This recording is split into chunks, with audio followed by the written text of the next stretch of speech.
Yeah. What's happening? What's going down? You back? We back? I'm back. Is this guy every week back at you, trying to get these monies, trying to get these picks? You know what I'm saying? Last week, we went on ahead. We racked up another one. You know what I'm saying? It's another one. You know what I'm saying? It's been a week. We got a week average every week. We got a winner every week. That's the average right now. Spectacular week. Week 7. You know what I'm saying? Week 6, week 7. You know what I'm saying? Week 7 came through for us, and we're gonna get to that. And we gonna get to some other stuff a little later on with the big board. But right now let's get that recap. Let's go ahead and show you what happened week 7 before we get into week 8. You know what I'm saying? We never disclosed location. You know what I'm saying? We always gonna bring it to you live though. Wherever we at. We're gonna make sure y'all get all the good stuff y'all supposed to get before we get up out of here. You know what I'm saying? So as you can see the recap board. 2 our parlays went down. We had 2 left going into Monday night. We had the Chargers and we had the Ravens. The Ravens was a winner. It was a lock. You know what I'm saying? It's been like that ever since the NFC. Playing against the NFC, it's a lock. And the Chargers, they couldn't pull it out in the end. So as you can see, but this is where the putting the parlay, putting it all in the right spot. Because if I were to put all those ones that I lost in the spot all together, it would have been another three winner parlay. Because as you can see, it's one loss right there. You know what I'm saying? It's one loss right there. You know what I'm saying? It's one loss right there. And the winner was the biggest one on there. So you're welcome for that. You know what I'm saying? Like we do every week. The over unders. The over unders cashed in at 50%. You know what I'm saying? And I think it's about time. We go ahead and we did another fan. Go ahead and did another fan matchup with my man from the streets to keep him sharp. You know what I'm saying? Because that's what it's all about. You know what I'm saying? Keeping everybody up on what's going down, making sure we're going in the right direction. You know what I'm saying? So we're gonna go ahead. We're gonna get into it. You know what I'm saying? It's been as some people call this the midpoint. Some people call next week the midpoint. But we right about there. You know what I'm saying? We right about there. We right about at the midpoint of the season. You know what I'm saying? Like I said, we've been doing some winning this year, but obviously, what could be better than doing a little more winning? You know what I'm saying? I'm gonna get to that with that part on the left right there. I'm gonna get to that in a hot minute. You know what I'm saying? But right now, I just wanted to make sure y'all get it all in. Take it all in the big board. There it is. You know what I'm saying? We in the week 8. We in the week 8 now. It's only one undefeated team left. Last week I called. I said the Lions was going to make Minnesota go down in flames, and that happened. So now it's Kansas City left. Kansas City might be trying to make history. They'd be the first team to be undefeated, win 20 games and get that ring. You know what I'm saying? But we'll see what happens. It's still a long season to go. So let's get into the Thursday matchup we got for tomorrow. We got the Vikings. We got the Rams. We were just talking about, they just took that L right there last week. They lost to the Lions. You know what I'm saying? It was a close game, but in the end, the Lions proved to be too much. I look for them to rebound this week on the road. Take that L and bounce back from that against Stafford and them. Cooper Kupp's coming back. Don't know how healthy he will be, but the loss of Donald has been significant on the D side, and I see the Vikings getting it back in the winning direction by covering that spread on Thursday. All right, we got Bengals, we got Eagles, we got Birds, and we got Cats. You know what I'm saying? They got the Cats favorite out there, but the Eagles been up and down this season mostly because of injuries. Injuries have hit a lot of teams. Has changed the way they have been playing ball, but since the receivers have gotten back, they look pretty good out there the last couple of weeks. They look pretty good. Hurts has looked pretty good.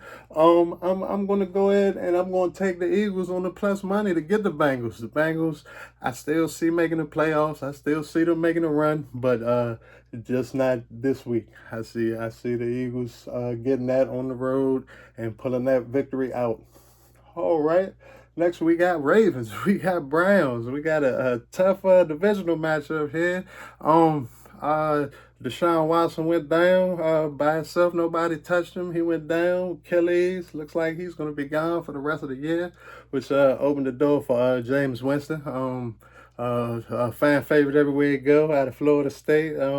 He's solid. He's solid backup. We're gonna see what they do in free agency if they can get somebody. But if they don't, it'll be him and maybe Dorian Robinson, Thompson Robinson when he comes back. I definitely don't think that they're gonna have enough in this matchup. The Ravens just coming off a dismantling of Tampa Bay, another NFC team. They went down 10 points and then scored 30. 30 some straight points and then just coasted from there. And I think they'll coast in this one as well. I'm gonna take the Ravens to go ahead. I'm gonna take them to cover that spread. We got a lot of big spreads this week. A lot of people think it's gonna be some blowouts this week, and of course there is every week. But we're gonna see what it all look like. I'm gonna take the Ravens with the points. Next, we got the Titans. We got the Lions. Another big spread. Lions minus 11. Lions had that big win last week. Titans, they don't know what they're gonna do with the quarterback situation as of yet. Mason Rudolph possibly will start. Levis possibly will start. They just initiated a big trade. They actually gave away one of their receivers. They had three good receivers. They had Taj Boy, Cincinnati. They had Calvin Ridley from Atlanta and Jacksonville that came over, and then they had DeAndre Hopkins, which they no longer have because he was picked up by the Chiefs this week, which is going to make the Chiefs even more formidable than they have been already. I'm going to go ahead and I'm going to definitely take the Lions to keep it rolling at home and stay number one in their division. The Titans missing a lot of pieces, and I would probably take them to cover the spread if I was taking this game, which I am not because the spread is it's a little too much for me. I mean, it's a touchdown and a field goal and more. So but I mean they will most likely cover it. They will most likely cover that spread. All right, moving on to the Cardinals Dolphins. Cardinals, like I said, messed our parlay up last week. Came back on the Chargers and got a big win. Chargers couldn't close the door on Kyler Murray and a couple questionable calls. They ended up pulling it off at the end to conclude Monday Night Football. The Dolphins, shaky once again, absorbing another loss. The Hundley looked a little better, but still, they're waiting for Tua, and the news is that he's coming back. Tua is definitely going to be back this week. So that'll give the Dolphins a marked advantage over the Cardinals at home. I'm looking for Tua to come out and come out firing. I mean, Hill has had one catch the last 2 weeks. I see him having at least one touchdown, maybe two, maybe three. You never know. But yeah, we're gonna take the Dolphins at home with them points. All right, next we got the Jets. We got the Patriots. Divisional matchup. One team got some parts last week. Got another part last week, and their pass rusher Reddick came back, and looks like they got those pieces and are ready to go. They did take that loss last week to Pittsburgh. But they still have a chance in that division to at least come out with the second place finish and maybe a wild card spot. We got the Patriots who are, searching. They have Drake May. They're trying to, acclimate him to the system and the speed of the game of the NFL. So, it's going to be rocky for him. It's going to be rocky first couple of games with most rookie quarterbacks.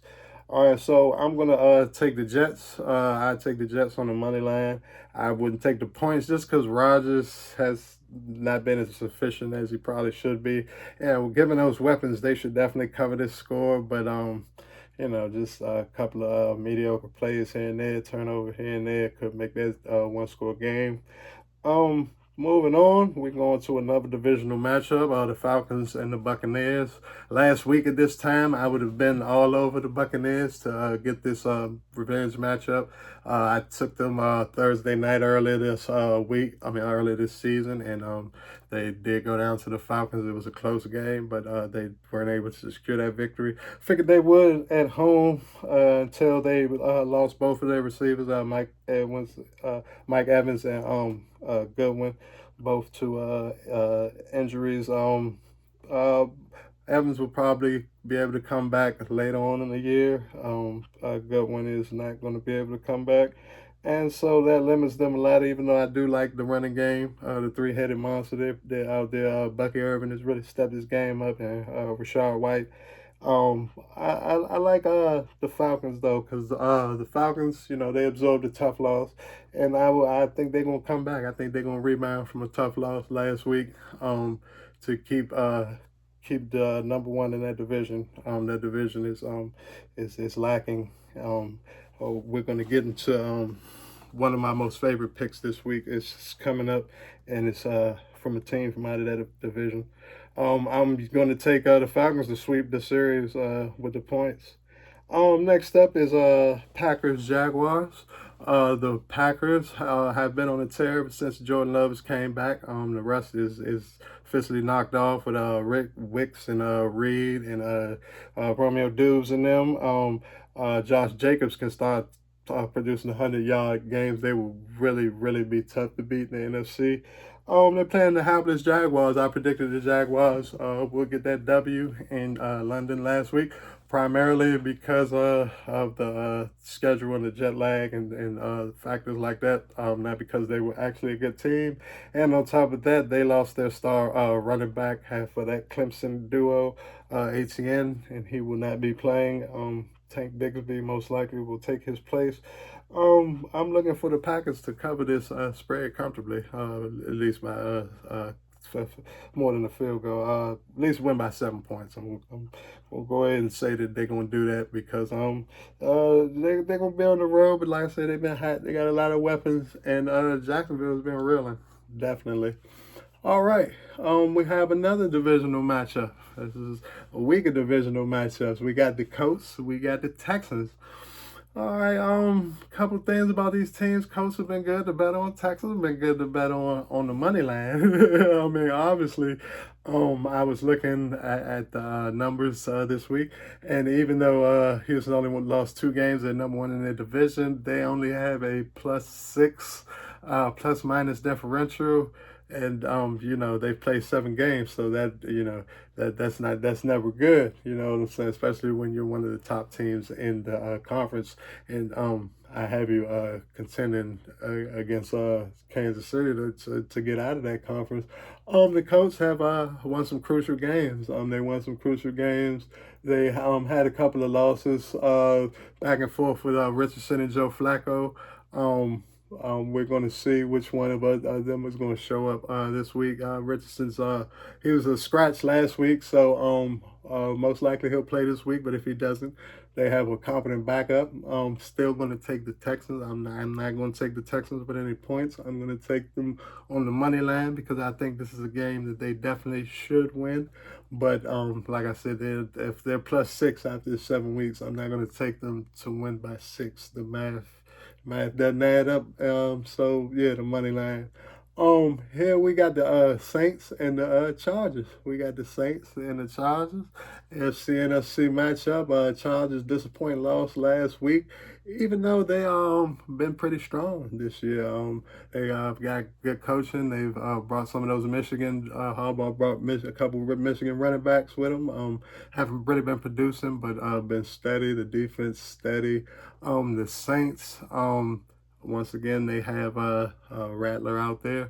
I just don't believe in Rattler as a quarterback at all. I do believe in that D, but when you leave the D out on the field for extended length of time, they wear down because they're not robots; they're humans. So I'm going to go with the Chargers to bounce back and to keep up with the Broncos in their division, and the Saints to keep falling until Derek Carr is back healthy. All right, our next selection, the Bills and the Seahawks.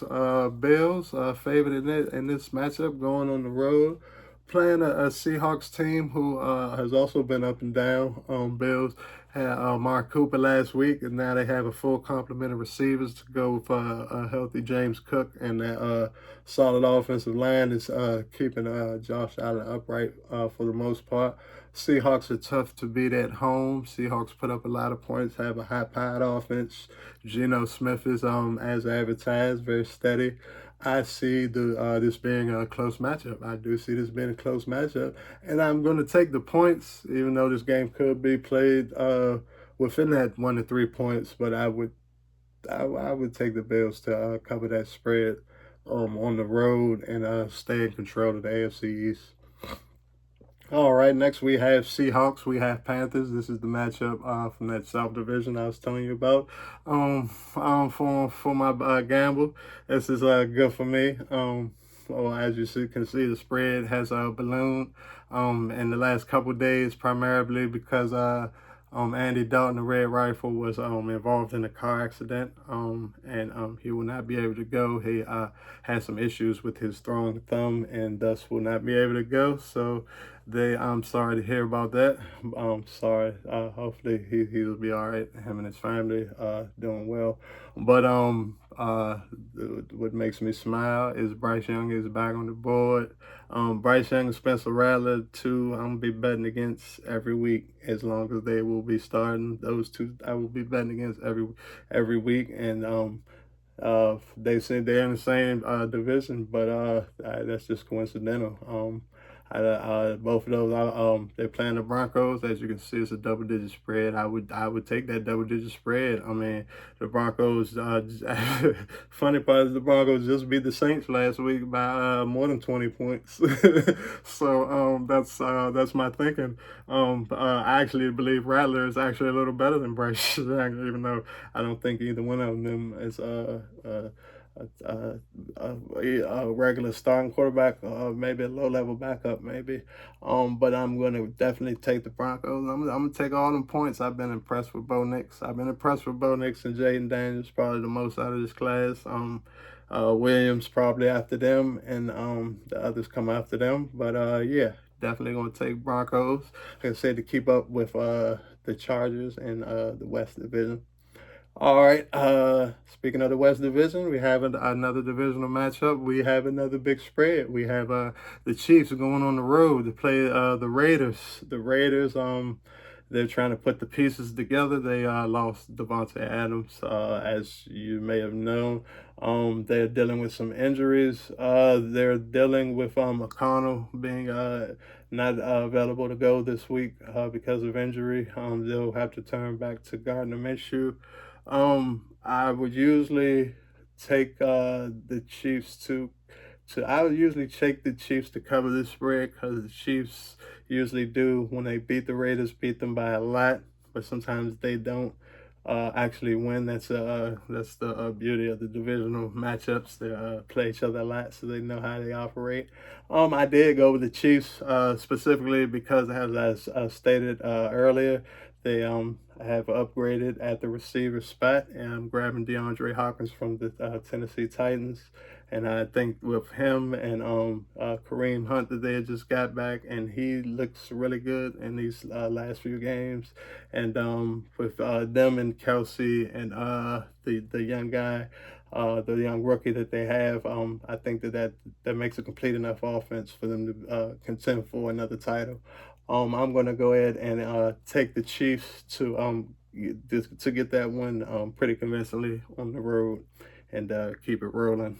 The next matchup, the Bears and the Commanders. These are two of the highly touted rookies from this draft class. Both of them have been doing good. Both of them have led their teams to above 500 records. one of them is currently injured, which makes this matchup maybe not as intriguing as it was when the schedule first came out. Figured both of them would be upright, but as I told you, the Skins should definitely invest in the offensive line. When you have a quarterback, you do everything you can to protect him, which also includes not running him so much. Before he went down, he was only second to Lamar Jackson in taking off and running this year. But with his passing skills, he should be like right around in the Mahomes area of running, which is not as many design runs. They do a lot of design runs, which don't really go anywhere. The run they did last week was just a blown assignment by Carolina, but it was a fluke play, and it resulted in a fluke injury in the first quarter. And now Daniels is day to day. No idea whether he'll suit up. Hasn't been practicing this week. No idea whether he'll suit up. Mariota came in, delivered a pretty special performance to keep the Commanders winning. The Bears have been taking care of business recently. They have Williams and Allen is back, and Swift has been solid at the running back position. I like this matchup. I think this is going to be another close matchup. It usually is. I'm going to take the Commanders. I'm going to take the Commanders to pull it out. I think Mariota's a good enough backup to get a couple wins until Daniels come back. The schedule looks pretty favorable the next couple weeks. They should at least get 1 out of 2, and then Daniels will hopefully be back for that run. We'll see. Next, we have the Cowboys. We have the Niners. We had a big Sunday night matchup. You know what I'm saying? This is a big Sunday night matchup right here. You know, even though both teams are experiencing a down year, both of them, you know, trying to get above 500 and stay there once they get there. You know, they both taken some crucial losses, had some injuries. Most notably the Niners, especially last week losing Ayuk for the year, and Deebo Samuel with slight for some type of version of pneumonia that he had contracted and was not able to play. They're hoping that he's good to go this week. Purdy had a lot of turnovers, didn't have a lot of people to actually catch the ball or run the routes to get separation for him. Cowboys were blown out yet again. The Cowboys really need to get this victory right now because they are sinking in the East, currently in third place and sliding. I like this matchup. I do think this is going to be another nice Cowboys Niners matchup, and I am actually going to take the Cowboys to pull this one out and stay in the NFC East race. Even though if you've been watching the NFC East, you know it's really about the Eagles and the Commanders. And the last game is the Monday night game. The team that's in fourth place in the NFC is the Giants plays the Steelers. The Steelers, who have went to a new quarterback. They had him at the beginning of the year. He's been injured, and now he's back. It's Russell Wilson back at y'all. He did have a good week last week. I didn't believe he might perform at the level he did, but he did. And made Tomlin look real smart, and you know, hopefully they can get a repeat performance at home this week. The Giants, same old story with Daniel Jones, not enough, too much or not enough, and I definitely see the Steelers covering this spread. I don't see the Steelers putting up 30 something more points, but you know it could happen. You know, but I definitely do see them winning and covering that spread. So as we move to the other portion of the board, so we had the competition going this week. As you see, as a part of my parlay, I had 2 over-unders, mixed that in last week to get that W, and now as last week it was 500 over-unders. We heard the people. I tried to deliver the people what y'all needed. Y'all talking about over-unders. We got over-unders for y'all this week, and we actually doubled it up for the competition. But first, we're going to get into the parlay. We're going to get into the parlay first, and then we're going to come back to that. So, For the first parlay, we got the Vikings on the spread. We got the Broncos on the spread. We got the Falcons on the spread. And we got the Steelers on the money line. Parlay 2, I went with the Eagles on the money line, the Cowboys on the money line, the Jets on the money line, and the Packers all on the money line. My third parlay, I went with the Chiefs to cover that spread. I went with the Ravens to cover that spread. I went with the Commanders on the money line, and I went with the Bills on the money line. And final parlay, the 5-team parlay, I went with the Vikings on the money line, the Texans on the money line, the Jets on the money line, the Steelers on the money line, and the Eagles on the money line. All right, there you go. So here we go over here. We got these over-unders right here for you. So our first over-under here, we got the under on New Orleans and San Diego. We got the over on Chicago and Washington. We got the under on Atlanta and Tampa Bay. We got the over on the Giants and Pittsburgh. And we got the over on Detroit and Tennessee. All right. Now my man from the street say, you know what I'm saying? Them is all right, but these right here, these is even better. All right. So here we go with my man from the street picks. We got the over KC and Vegas. We got the over Bills and Seattle. We got the over on Atlanta and Tampa Bay. We got the under on Philly and Cincinnati. And we got the over on Arizona and Miami. All right. So as you can see, contradicting bets right here, third bets right here. One says over, one says under. We gonna see what it look like. But my man from the streets has guaranteed me another victory. As you know, he's 1-0 in head-to-head matchups. Looking to stay undefeated this season. And I'm pulling for him. You know what I'm saying? I'm pulling for sure. So there you have it. You know what I'm saying? It's another exciting week here at Hood Money Productions. You know what I'm saying? We would like to thank you again for tuning in. You know what I'm saying? Don't forget to like, share, comment, and all that good stuff. You know what I'm saying? Keep us rolling, keep us in business, get us better equipment. You know what I'm saying? All that good stuff. You know what I'm saying? Let's spread that money around. You know, let's go ahead and have a good week. You know what I'm saying? Let's have a better weekend. Let's get into these picks, and as always, let's get this money.